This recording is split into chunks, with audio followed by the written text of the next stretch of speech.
Amici Bellini, è notte e non sono nemmeno a casa mia, quindi teniamo basso il livello della conversazione e spero di non fare casino, se no si svegliano tutti. Allora, eh, essendo io fuori casa non posso farvi vedere screenshot, le pagelle le facciamo a fine video senza problemi, però mi sono riguardato, ho riascoltato le parole di Mazzarri e più che analizzare le risposte di Mazzarri, che sono le solite, perché sono le solite risposte di un uomo che cerca di difendersi, di accampare scuse, e il classico non è cambiato nulla.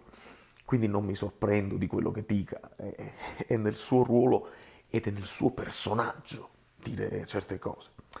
Il titolo, penso, del video sarà Mi arrendo, perché mi arrendo a quello che è il commento della stampa, stampa napoletana e stampa italiana, perché Mazzari risponde prima alle interviste, non so, fosse da Zon o Sky, non lo so, comunque proprio belli accomodanti. Napoli in difficoltà, però vi siete difesi bene. E quindi già metti, perché è la domanda che poi in- imposta già la risposta, e tu lo già metti con una cosa positiva, grande prestazione del Napoli, perché hai fatto 0-0 e quindi hai bloccato la Lazio.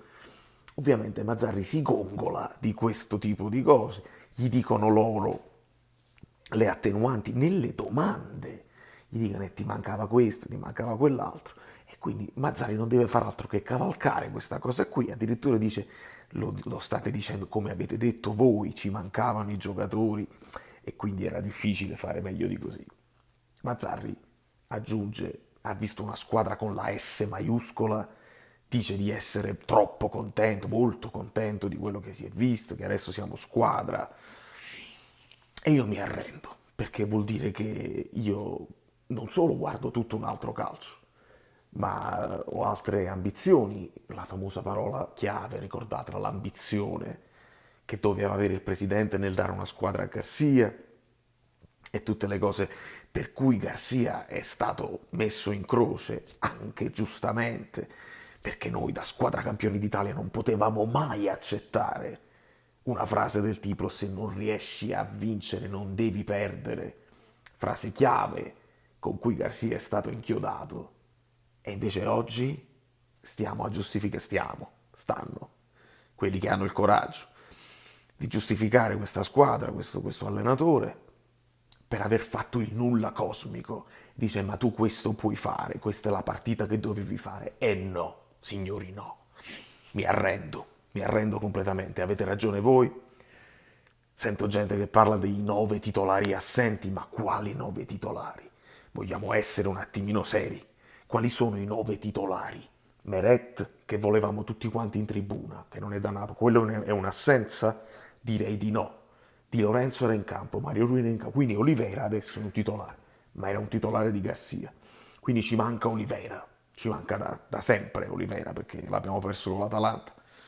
In difesa c'era Rachmani, c'era Ostica, manca Nathan, allora ma Nathan adesso è il titolare, vabbè. A centrocampo c'era Zielinski, c'era Lobotka. In attacco c'era Politano che è titolare perché Lozano è stato venduto. Chi mancava? Mancava Kvar, certamente mancava Kvar, certamente manca Osimhen e manca il suo sostituto Simeone, che però non veniva utilizzato fino a 2 partite fa. Quindi non ditemi che Simeone è un titolare di questa squadra. Mancano i due africani e manca Kvara. E senza questi tre tu non puoi fare calcio? Allora abbiamo un problema grandissimo. E Mazzarri aggiunge cose, dice che sono arrivato da poco. Oh, è da poco, e dai che sta finendo il campionato. Ancora da poco sei arrivato.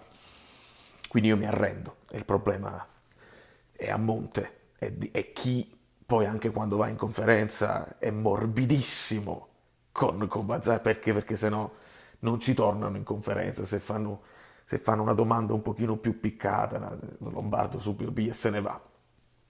E allora non ci siamo. Mazzarri, leggo perché voglio essere preciso, abbiamo fatto più possesso palla della Lazio, dice proprio così, dice sono contento perché ho visto una squadra equilibrata con la S maiuscola, quando perde palla cerca di recuperarla subito, possesso palla superiore a quello della Lazio è tanta roba, dice perché la Lazio non ti cioè, la Lazio fa il possesso palla. Caro signor Mazzarri, la Lazio faceva il possesso palla, o meglio Sarri faceva il possesso palla.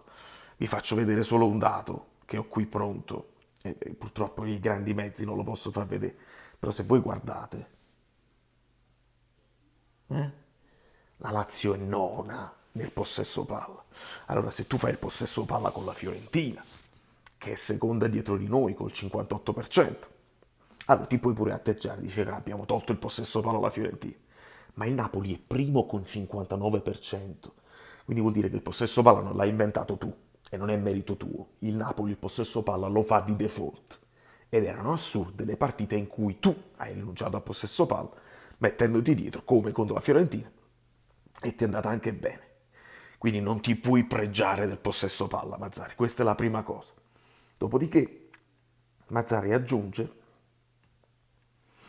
che dove sta? Abbiamo cambiato da poco sistema di gioco, come se fosse un attenuante. Hai deciso tu di cambiare. Continua col 4-3-3 e non hai questo problema. Contento per i ragazzi come Demme, bla bla bla, serietà, spirito di squadra e ci siamo d'accordo.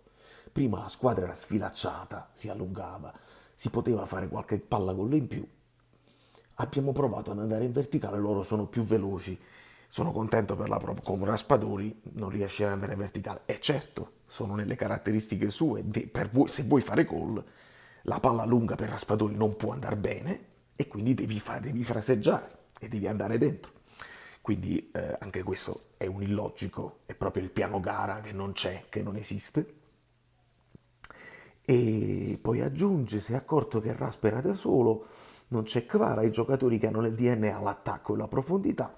La Lazio è una squadra molto forte, secondi lo scorso anno e lo sapevamo. Però quest'anno la Lazio ha 2 punti più di noi, cioè, vabbè. Qualcosa bisognava ritrovare la compattezza di squadra, quindi vuol dire che la coperta è cortissima, perché se ti vuoi difendere e non vuoi prendere più gol, devi rinunciare a far gol, oppure se vuoi fare qualche gol in più, che è una cosa che a noi filosoficamente piaceva pure, un gol più dell'avversario, puoi concedere qualcosina, però almeno qualche presupposto lo crei e invece non si crea nemmeno. Bisogna migliorare qualcosa, ritrovata la compattezza, da quando sono arrivato un po' sì e un po' no. Sono basse in classifica sia Lazio che Napoli, io sono arrivato dopo, quando vinci inaspettatamente non è sempre semplice ripetersi, quando vinci dopo tantissimo tempo sono successe tante cose, tanti giocatori che sono andati via, tanti giocatori infortunati. Il Napoli come ne esce da questa serata? Ritroviamo un bel Napoli e allora io mi arrendo, perché se questo è un bel Napoli, se lui mente per difendere se stesso, lascia il tempo che trova, allora immaginiamo. L'unica cosa positiva da immaginare è che Mazzarri fa nello spogliatoio e dice ragazzi però che cazzo. E invece no, perché è proprio il piano gara. I ragazzi si sono comportati bene, per me le pagelle sono alte rispetto a quello che si è fatto, perché il piano gara è rispettatissimo, quindi lui è contento. Quindi adesso la prova del 9 è con le squadre piccole, cioè arriva il Verona, non mi interessa se c'è Osimhen o se c'è Simeone, non mi interessa se gioca Juan Jesus o Perez al posto di Ostigard. Il Napoli deve creare dei presupposti, altrimenti non li facciamo i punti, nemmeno per arrivare in Conference League. Un Gonge impatto positivo poteva entrare prima? L'unica domanda che un pochino. Io ho avuto una bella sensazione, dice, è arrivato in settimana e poi giocava in una squadra che non lotta per il vertice. È un punto interrogativo. Qua Mazzarri la dà una staffilatina, che il mercato del Napoli comunque arriva dall'Udinese, dal Verona, dalla Salernitana o dei giocatori dall'Inghilterra che non giocavano. E insomma, questa è una cosa su cui riflettere. L'ho visto 3 allenamenti e mezzo, 4. Se continua così avrà un impegno superiore, un piego superiore. Insomma, ragazzi, in conclusione, domani poi con calma qualche screenshot simpatico lo troviamo, ma l'analisi della partita è troppo evidente, già in reaction si capiva tutto. I voti, velocemente, per me, ripeto, concettualmente do 6 a tutti, perché hanno fatto la partita che gli ha chiesto l'allenatore. Noi quando diamo i voti dobbiamo sempre sapere cosa gli chiede l'allenatore. Quindi la partita fatta dall'allenatore Mazzarri, i giocatori hanno rispettato quello che c'era da fare. Poi nello specifico, mezzo voto in meno a Gollini che mi è sembrato un pochino impaurito, non ha dato quella sicurezza che aveva dato nelle altre partite. Quindi 5,5 Gollini, do 6 a Ostigard, 6 a Rachmani e 6 a Juan Jesus. Hanno fatto la loro partita attenta. Ostigard forse meglio degli altri, va bene, non aggiungiamo nient'altro.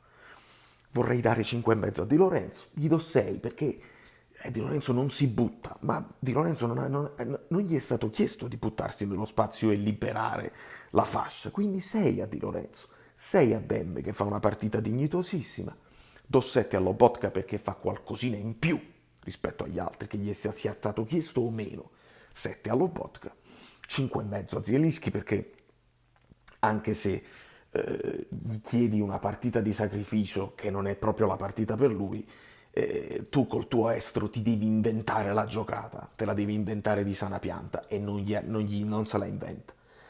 Mario lui 5,5 perché anche lui, come Di Lorenzo, però mi è sembrato un po' più in difficoltà, c'era un mezzo rigore possibile su Isaksen, ma poi c'era il fuorigioco e quindi è andato tutto bene. Politano 5,5, non gli posso dare 4 perché è stato messo in una condizione, in una posizione dove lui va in grande difficoltà.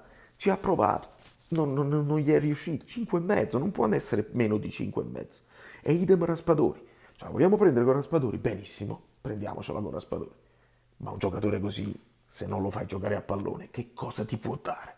Quindi 5,5 Raspadori, non di meno. E poi voglio dare un 6 a Gaetano, che è entrato bene e che stava rischiando di far cadere tutto il racconto della partita, perché segnava quel gol e ce ne andavamo. Però se avesse segnato un gol Tati Castellanos e avessimo perso, che cosa avremmo detto? Avremmo detto tutto quello che io onestamente dico, a prescindere dal risultato, perché non può un punto 0-0 con la Lazio cambiare il racconto di una partita. La partita è quella, l'abbiamo vista e la analizziamo per quella che è. Da New York, Valerio Fluido è tutto, mi arrendo, voi no, voi lasciate i like a prescindere. Non dovete essere d'accordo con me, perché c'è gente che è convinta che questo è un Napoli con la S maiuscola. Potete essere d'accordo con loro. Se avete avuto il piacere di ascoltarmi lo stesso, iscrivetevi al canale e ne parliamo con calma.